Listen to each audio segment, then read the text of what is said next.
Gosh, there's one on the frog. Get in here, yes! Holy cow, what a fish. Over the last decade, I've caught fish in every corner of North America. From California to Mexico, Florida to New York, and all the way up to Canada, documenting it all on video for you guys. Yes, I got it! But as a video creator and instructor, I've generally left out one of the most important and the largest demographics in the world of fishing, and that is the bank beater, the pond prowler, the shore master. Yeah! In this series, I'm making it my goal to fish more bodies of water than I ever have before, but this time, from the bank. My name's Tyler, and this is 100 Ponds.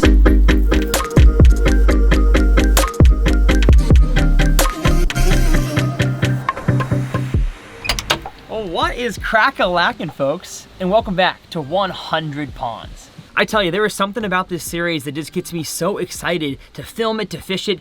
I just feel like I talked about in the intro, that I've left out the pond anglers for the majority on my channel, and so I want to take however many videos this will take me on my channel to make videos for you guys, for the pond anglers, and I'm going to be fishing ponds from all across the country. Now, if y'all missed 100 Ponds episode 1, I did a longer intro there explaining exactly what the series is going to look like, and of course, if you missed episode 1, you're not going to be caught up on the series, so go ahead and click that video. I'll have it linked below, as well as up here in the corner if I can remember to put it there. But basically, my goal for 100 ponds is to fish, like the name implies, 100 of them. So without further ado, I say that we start where we picked off. Last episode ended with pond number 4. This time we are in South Florida near Orlando for pond number 5.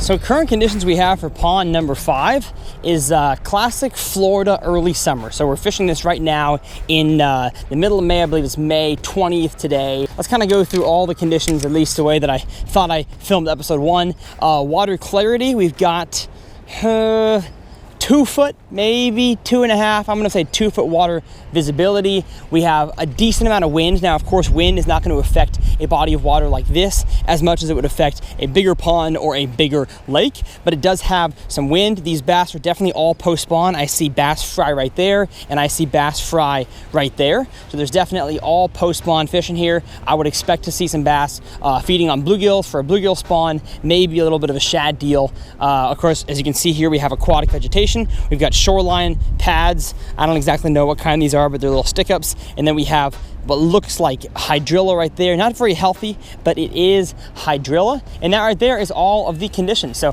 what did I bring? I brought a vibrating jig, I brought a frog, and I brought a weightless soft plastic jerk bait. So we're just gonna kind of start. Which way should I go? I'm actually gonna go this way. And I'm gonna start by casting a frog over this point over here.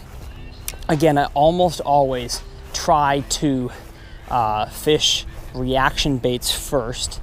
That way I can kind of eliminate some water. Not to say there's not fish in those areas that I might not catch them on a reaction bait. But personally, I like to, get moving. So I'll throw a frog because it is the time of the year for a frog.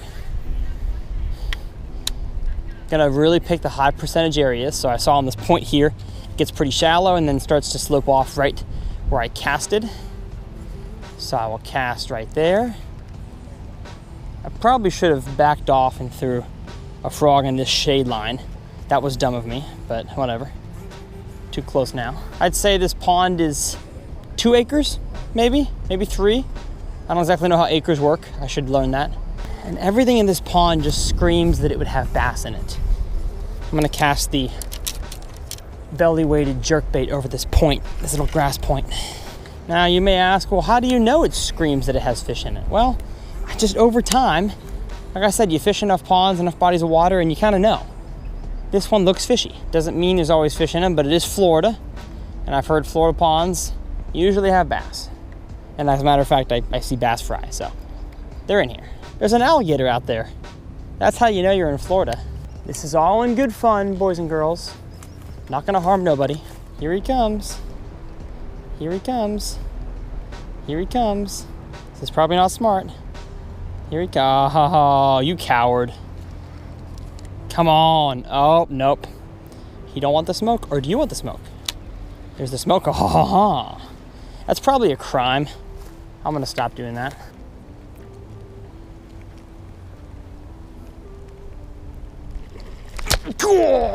Gosh, there's one on the frog. Get in here. Yes. Holy cow. What a fish. Oh, my God. Wow. That is not a Florida strain bass. That looks 0% like a Florida strain bass. That is like 1,000% a northern strain. It can't be because we're in Florida. But I mean, look at the specimen right there. Wow. Okay, well, you know what? One bite on a frog, 3-pounder, lets me know they'll bite a frog, and that thing was shallow as dirt. So I'm gonna leave these 2 rods here and do one full circle around the pond with the frog. Holy cow, I gotta post this one on Instagram, folks. My gosh. I mean, like, beautiful, yeah. That's some good eating, man. I let them all go. Oh, let them go? Yeah. Oh, man. All right, buddy, thanks for playing. Wow, that was crazy. Like I said, we're gonna put the other 2 rods down and make a full loop with the frog. Oh, that gets me excited. Man. Now, I know I said success was 1 fish, so technically we have success, but this pond is way too juicy to leave after 1 fish. If I get to one that like looks like trash and I struggle and I catch a dink, yeah, I'll leave. But this looks way too good. As I'm working around here, I'm seeing tons of bluegills, a bluegill bed right there. These bass are definitely feeding on bluegill. And that guy, I mean, that was like genetic beauty right there. That's exactly what you look for in a bass. So I hope they're all like that in here. Now, in order to maximize time as I work my way around this pond, you know, since I want to fish as many ponds as possible, I'm only making a cast to like the grass edge, basically. Maybe a tiny bit on top of the grass edge, because that fish came definitely inside of the edge, but I don't want to rule out fish that could be sitting on that edge. So I'll cast a little bit, like, let me show you guys where I'd be casting. The fish bit here, I'm kind of casting here right before the edge out there to try to get the best of both worlds as I work my way around the pond. I'm not aimlessly casting a frog, I'm actually visually looking at where that grass line is and targeting the high percentage area. Well, last cast with the frog, I realized there's somewhere I gotta be for my freelance job today that I'm probably already late for. So I may come back here after I'm done filming my freelance gig and see if we can't nab us a few, because this pond just looks way too juicy. And you know what? I gotta make one more cast. I couldn't just make that one. All right, we are back at the pond after a few minutes of doing some freelance video work. If you guys did not know, I work for Strike King and Lose, not just on the YouTube side, but also on the social media side on the Bass Pro Tour. So I had to go shoot some video content for them. But now I'm back. I'm gonna spend a few more minutes chunking around now, just the bladed jig and the weighted fluke, because I feel like there's more bass here than the one that I caught. And again, if it was one little dinker, I would not feel like spending time here.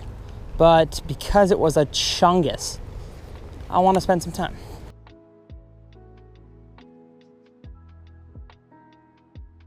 That was real funky, folks.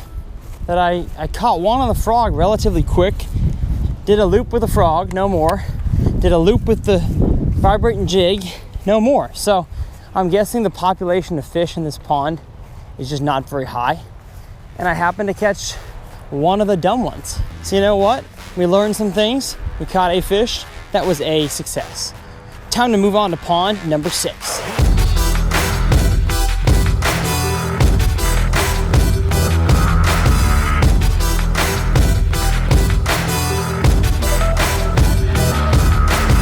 Well, the first relatively good sign is that I come here and on the bank is a Strike King rodent. So definitely a good sign that people have fished here before. Probably means there are fish. We have a lot less aquatic vegetation. The only stuff we do have is whatever this kind of, let me find some of it over here. Whatever the shoreline pads mixed with hyacinth sort of thing is, That's the only grass in here. The rest of the bottom looks relatively featureless. There was a gator, could be the same gator as was over there. And then we have a few sections of these big pads that stick up very tall. Again, I'm not from Florida and I'm not a wildlife and fisheries biologist. I don't know the names of all these types of grasses. Besides hydrilla, milfoil, coontail, and regular dollar pads, this is definitely going to be, I think, more of a soft plastic pond, considering I saw a rodent there and then somebody's blue fleck power worm right there. So what I'm gonna do is I'm going to cover water with the vibrating jig again, and then pick apart these individual shallow areas with the weightless, not the weightless, I keep saying weightless. It is a belly weighted caffeine shad. So we're gonna start with this here, cast it next to that point. That was not really a good cast. I feel like this pond's gonna be considerably shallower. Now, of course, all the conditions are the same amount of wind, same amount of sun, probably same water temperature. Fish are definitely in the same phase of the year. Just gotta figure out how these fish want a lure presented. There's one. There's one. Hey, oh, he got off. Dang it. That was the longest cast I could make too. Little guy on the caffeine shad. Good to know. Made a long cast back there because I saw an explosion. Turns out that was a fish.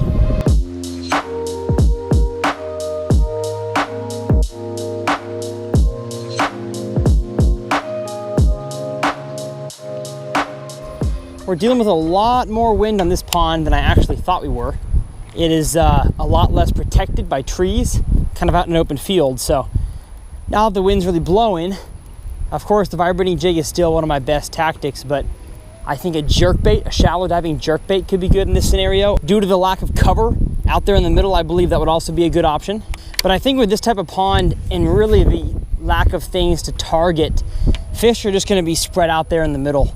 I don't know if they're chasing bait fish or if they're just kind of suspended out there. This is the type of pond that I would have to slow down and fish a lot more methodically, make more casts parallel, more casts out to the middle, remember where I casted so I can cast just to the right or left of where that was, and I just don't really have the time to do that. So gonna work my way around, hopefully nab one or two on these pieces of grass here that are sticking up a little bit farther out on that side, much like I had the first fish hooked over there in the corner. I call this a half success so far. Definitely not a full success. Oh, there's one. Yes, get in here. Get in here. No, he's stuck. He's stuck on the, no, you've got to be kidding me. Did 2 half successes equal 1 full success? So pond number 6, what did we learn? Well, we learned that if it looks junky, probably is. Not all the time. There's going to be anomalies where a pond looks like a nothing pond and it ends up being good, but this one was that case. Both of the fish that I hooked were obviously very small. I saw them both under a pound each. The second one was under half a pound, and they could hardly get the bait inside their mouth. So that was a fail of a pond, but then again, we learned what to look for in this general area. Whether it's on Google Maps or with my eyes as I drive around, I'm gonna look for ponds that just look juicy, maybe have a little bit of hydrilla. As I walk the bank, I'm gonna look for more forage species. That one just, man, it didn't have many of the check marks that I looked for. I mean, heck, this creek here has hydrilla. Pond number 6 complete, time to head to pond number 7.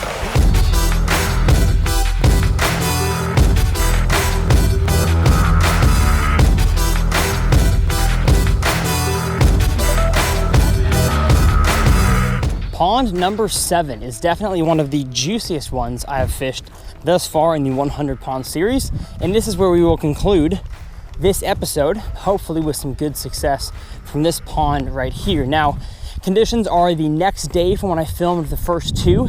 It is a little bit less windy, but still pretty dang windy, and especially on a body of water like this. This side, of course, is going to be protected from the wind that's coming this way, but that side over there being pretty dang windy. Let's see what water clarity we've got. We've got definitely your classic Florida stained water. So it's technically clear, but it's a very, very dark bottom composition. So the water clarity might be 3 to 4 feet, but right off the bank, it gets 2 feet deep and I can't see the bottom. So I'm gonna give it a clear to stained water color rating. Looks like we have plenty of vegetation lining the bank, including some stuff here that I can't tell if it's floating, if that's like a floating mat or if those are connected to the bottom. I see tons of minnows, don't see any bluegill yet, but I'm assuming they're in here. Just got to do a little bit of walking around. But the shore access is going to be a little bit difficult here because, or at least casting to the areas, because a lot of this grass here kind of grows from the bank out a ways. So we're going to fish as much as we can. Like I said, it's a juicy looking pond. I wish it had vegetation in the water itself, but it does not. It just has vegetation around the water, at least from what I can see. Maybe there's stuff that I can't see. If I find out that a lot of this stuff is actually floating or in deeper water than I think it is, I'm gonna go back and get the heavy punch rig and maybe do one loop around the pond or one half loop doing some punching.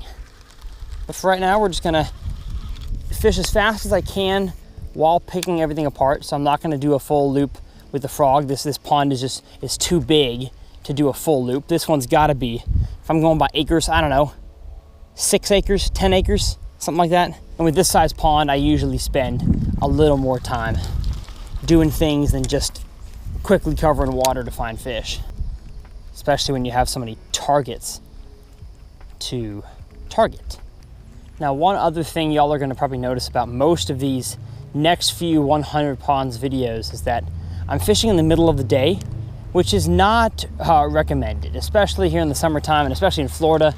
I want to get out here in the morning, but I have a freelance videography job that takes up most of my morning, so I'm not really free until noon or so. So I'm really trying to figure out the bite on brand new ponds, brand new bodies of water in a state that I don't fish very often, in quite possibly the hardest time of the day to do that. So if we can find some success, man, that's gonna be joyous and happy. So after just a few minutes of fishing, I can already tell that the water is definitely deeper than I thought it was underneath those things there, at least so it seems. So I'm gonna run back to the truck, drop off the big worm.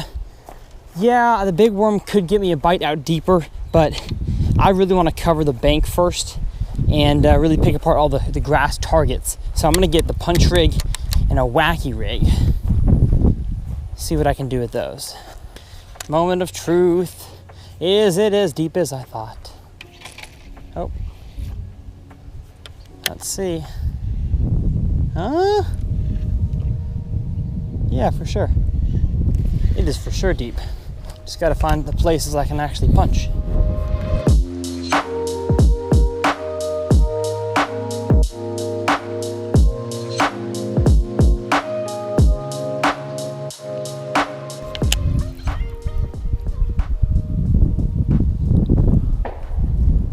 Gosh, there's one. Holy cow. Oh, I just had one on the wacky rig. Oh, took the absolute rod out of my hands. I did not get a hook in him. He almost tore my Osho in half. Wow. Okay, well, maybe they're on the edges with the wacky rig. Holy smokes, that was fast. Oh, that'll get your blood going. There he is. No, had a bite. Felt a little tick on me. There's a fish. There's a fish. Yes. Bring him on over. Bring him on over. Ha! Success right there, folks. Bing, bang, bong. Little Florida largemouth on the old wacky rig. All right, so we know there are bass in and around this shoreline grass, but it's just a little bit too thick to punch through. So casting a wacky rig on the edge is a way to get it done. Thank you, friend. Let's go. Let's go, let's go, let's go. Gotta get myself a new wacky rig, a new worm. One of my favorite ways to catch them, just like I did, on a pond where there's, you know, little to no structure or vegetation beyond the bank, and it's sunny, and you know they're probably either out deep or next to structure. The best way is a wacky rig. And of course, I'll have all of my tackle linked in the video description, as I always do. Make sure y'all are shopping for your tackle. All right, so we've walked around what has to be like at least half of the pond that's totally unfishable. There's just too much growth, you can't even cast over it. It's way too far. Finally back around to some place we can fish. Gonna get going. Gonna get back on them with the wacky rig. The more of this that I walk around, the more I realize that almost this whole thing is unfishable. I mean, like, this is like a solid 20 feet plus of grass that I'm having to cast over. It is not easy, especially getting to fish over this stuff on a wacky rig setup. It is 17-pound line. I put heavier line on, but still. All right, last cast. The rest of that over there is basically unfishable too. The only fishable portion was like right there and right there. The rest of it was covered in grass. So while it looked juicy from the drone, it didn't end up being that juicy. I can't wait to fish some ponds that look like trash and end up being juice holes. And I'm hot and I'm hungry. Let's go get some food.